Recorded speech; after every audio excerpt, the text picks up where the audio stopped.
지난달에 유명 연예인이 극단적인 선택을 하면서 많은 사람들에게 심리적으로 악영향을 끼칠 수도 있다는 우려가 이어지고 있습니다. 네, 오늘 뉴스 더보기 시간에는 자살 방지를 위한 한국교회의 역할과 전인 목회의 중요성에 대해서 이야기 나누겠습니다. 국제 전인 목회 상담연구원 김온유 목사 스튜디오에 나오셨습니다.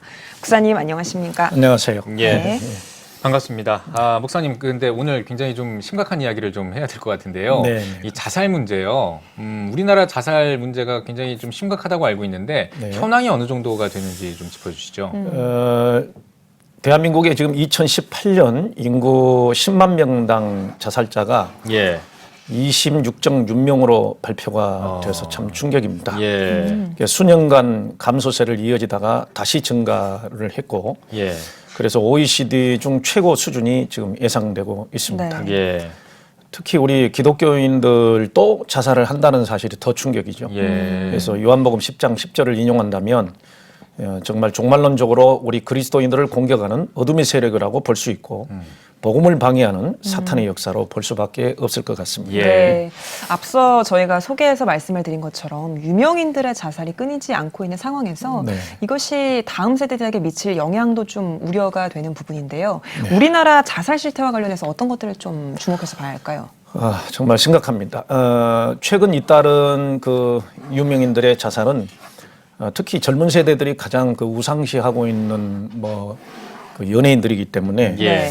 예, 베르테르 효과라고 하는 것이 좀 염려되고 있습니다. 예. 10대에서 30대 사망 원인 1위가 자살이라는 통계 앞에서 우리가 좀 사회 구조적인 원인을 좀 고민해야 된다고 봅니다. 예. 수년 전에도 기독교인 연예인들이 연이어 5명이 자살했던 것을 우리가 좀 기억을 하고 있습니다. 네. 다시 말해서 다음 세대의 영적 지도에 적색 신호가 켜졌다고 볼 수 있습니다. 이 사건은 성경적 신앙의 교육과 가르침 그리고 구원의 확신과 함께 반드시 주어져야 할 우리 치유 상담 사역의 필요성을 지금 말하고 있다고 봅니다. 예. 참 이런 심각한 상황인데요. 이럴 때 이제 한 영혼이라도 좀 붙잡아야 될 그런 필요성이 있어 보이는데 예. 이게 그 극단적인 선택을 하는 분들을 보면 이게 징후가 없다 갑자기 하는 분들은 별로 없는 것 같아요. 이번 뭐 연예인도 그렇고 분명히 네. 징후가 있을 것 같은데 네. 이런 징후가 어떤 징후가 있는지 또 이 징후를 포착을 했다면 어떻게 주변 사람들은 또 대처를 해야 되는지 이런 것도 좀 알려주시면 좋을 것 같습니다. 많습니다. 예. 이게 많은데 대표적으로 일단 자살을 기도하는 사람들은 이 온라인 상태도 이렇게 표시가 나고 예. 오프라인 상태에서도 표시가 나는데 특히 검색에서 죽음 자살에 대한 언급과 검색이 일어나면서 구체적으로 어떻게 할 것이냐 이런 것들이 자주 잦아지고 예.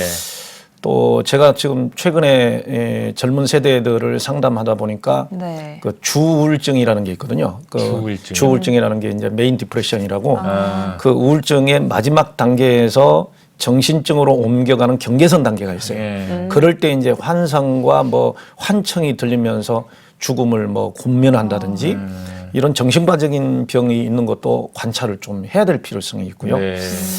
또 그 젊은이들이 직접 간접적으로 이렇게 자꾸 죽음에 대해서 묘사를 하고 주변 정리를 한다든가 아니면은 친구들한테 좌절한 이야기를 한다든가 그런 것들이 있을 때 빨리빨리 이렇게 대처를 좀 해야 하고 또 그런 사람들에 대해서는 주기적으로 이렇게 전화를 한다든지 또 아니면은 공감과 소통이라는 그런 그 매뉴얼이 있으니까 예. 전문적으로 그런 거를 좀 연구해서 맥락적 공감, 반복적 공감, 좀 전문적인 용어가 있거든요. 예. 그런 것들을 좀 연구해서 그들이 왜 그렇게 하는지를 좀 이렇게 늘 이렇게 예방하고 자살을 예방하기 위해서 대화를 좀 많이 하는 해주는 그런 것이 좀 필요하다고 보겠습니다. 네. 예. 정말 하루에도 수십 명이 안타까운 선택을 하는 이런 상황에서 정말 한국교회가 어떤 역할을 할 수 있을지를 고민하는 것도 참 중요할 것 같은데요. 목사님의 생각이 어떤지도 궁금합니다. 제가 지금까지 강의했던 내용들이고 또 많은 표현을 했고 제가 또 책도 이렇게 쓰고 했는데 네. 목회자들이 할 수 있는 일은 굉장히 다양하게 우리가 생각할 수 있습니다. 네. 목회자가 첫 번째는 설교거든요. 네. 이제 특히 우선 설교와 교육에서 이 율법적인 언어보다는 다가가는 그 정서적 언어들이 있습니다. 예. 그래서 이 정서적 언어들을 사용함으로써 그들을 돌볼 수 있고 그리고 사회적 돌봄의 그 사각지대에서 상담이 좀 가능하지 않는 그리고 힘든 이런 청소년들과 독거노인들이 있습니다. 이런 사람들 그리고 세대 상황별로 이러한 사람들을 적극적으로 돌보고 교회의 어떤 시스템을 그런 쪽으로 해서 상담이 좀 필요하다고 보고 있습니다. 네. 그 지금 그 영화관에서 상영되고 있는 그 82년생 김지영이라는 그 영화 혹시 아시죠? 예, 예. 네. 그 소설에서도 보듯이 그 현실 속에 일어나는 그 워킹맘이나 그다음에 전업주부 뭐 젊은 세대들이 겪고 있는 그 우울이나 이러한 그 시대적인 상황들을 참 이 그 연구해야 될 필요성이 있거든요. 그래서 신체적인 질병, 정신적인 문제 뭐 이런 영성들을 총체적으로 돌보는 것들이 있는데 그 전인적인 목회라고 하는 것은 이러한 내용들을 돌볼 수 있다는 것이 야고보서 5장 14절 또 에베소서 4장 14절에서 16절 이런 구절에서 이미 성경에서는 그렇게 이 몸이 아픈 사람뿐만 아니라 정신적으로 정서적으로 고통스러운 사람들에 대해서 감정을 소통하고 또 혹시 그들에게 가지고 있는 왜곡된 어떤 생각들이 있으면 치료해주고 네. 고쳐주고 또 미래를 이렇게 지향할 수 있도록 코칭해주고 또 하나님과의 관계를 바로 해서 어떤 신앙의 확신을 주는 이런 것들이 바로 전임 목회라고 저는 생각을 하거든요. 네. 예, 돌볼 필요가 있다고 봅니다. 네. 네, 지금 전임 목회에 대해서 이제 설명을 해주셨는데요. 네. 건강한 삶을 위해서 전임 목회가 중요하다, 뭐 이런 이야기도 있거든요. 왜 중요할까요? 어떻게 중요한지 좀 얘기 좀 해주시죠. 저는 그 목회 지향이라고 할까요? 예. 또 제 강의의 지향이 로마서 12장 1절에서 2절 말씀입니다. 예. 너희 몸을 거룩한 산 제물로 하나님께 드려라. 예. 이것이 살아있는 예배다.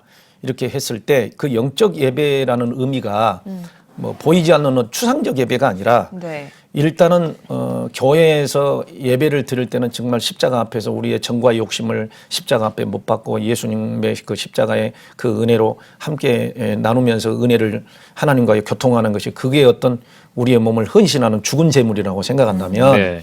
산 제물은 부활된 몸으로 역동성 있게 세상에 나가서 직장에서든 가정에서든 학교에서든 살아있는 모습을 보여주고 그리스도인들이 얼마나 행복하게 사는지를 보여주는 예. 그러면서 하나님 앞에 십자가를 증거하고 복음을 증거하는 모든 사람을 전도하는 어떤 이런 행위들인데 거기에서 덕을 끼치는 것이 산 제물이라고 보거든요. 그런데 이게 이제 뭐 그리스도인들이 행복하지를 못하고 자살을 하고 우울증에 걸리고 이 자체가 어떻게 보면은 영적인 역기능이라고 좀 보고 있습니다. 예. 그래서 저는 이제 그 전인 상담에서는 뭐 인간의 죽음을 네 가지로 보거든요. 하나는 신체적인 사망, 예. 두 번째 정서적인 사망, 네. 그리고 인격적인 사망, 그리고 영적인 사망으로 나누고 있습니다. 그런데 자살하는 사람의 정서는 이미 그 무기력한 상태이기 때문에 예. 바로 그거는 치료 대상이라고 봅니다. 그래서 자살은 정신질환이라고 저는 보고 있습니다. 네. 네. 그래서 이러한 면에서 교회는 생명을 살리는 병원이라고 생각해도 되겠습니다. 네. 사실 많은 사람들의 극단적인 선택을 막기 위해서 한 사람이라든지 뭐 하나의 기관의 노력으로만 해내기는 참 쉽지 않을 것 같아요. 그렇죠. 그래서 네네. 여러 한국교회와의 협력 방안도 필요할 것 같은데 이 네, 부분에 대한 그렇습니다. 생각도 궁금합니다. 갈수록 이 심화되는 그 개인화 그러니까 나 홀로 가족이 늘어나고 그러다 보면은 외로움이 많아지거든요. 예. 네. 그러니까 모든 정신질환의 저 핵심 기전에는 그 불행이라는 게 있고 네. 그 불행에는 고독감 그리고 불안감 그리고 불신감 이런 것들이 있기 때문에 이 시대는 정말 이 자살을 할 확률이 굉장히 많아집니다. 그리고 두 번째로 제가 최근에 조사 연구한 것 중에 이 청년들의 이 진로 장벽, 예. 그러니까 경쟁 시대고 그 다음에 또 진로에 대해서 취업에 대해서 굉장히 불안한 세대거든요.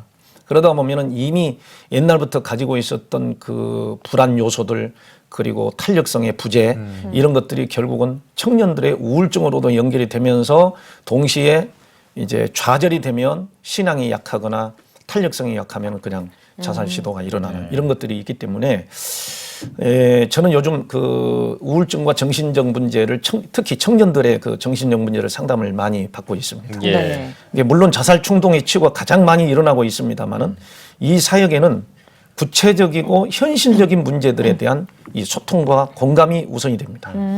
그리고 그리스도인들의 그 성육신 원리, 다시 말해서 그리스도께서 우리 인간을 위해서 몸을 입고 오셨다는 그 자체가 우리 목회나 모든 이 기독교의 이 기관들이 눈높이를 낮추어서 그들과 함께하는 이것들이 필요하기 때문에 네. 만약에 그것이 되면 그렇게만 된다면 이 자살 충동에서 자유하게 될 것이고 또 앞으로 목회적 상담이 정말 이런 시대일수록 더 필요하다고 생각을 합니다. 예, 알겠습니다. 말씀 들어보니까 하실 일들이 정말 많으실 것 같은데요. 앞으로 어떤 계획을 또 가지고 계신지 예. 듣고 싶습니다.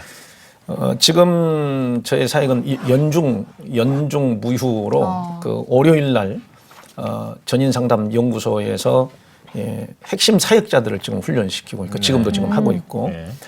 그 다음에 총신대학교에서 목요일 날, 금요일 날 양성을 15년 동안 지금 목회자들과 성도 리더들을 지금 훈련시키고 있습니다. 네.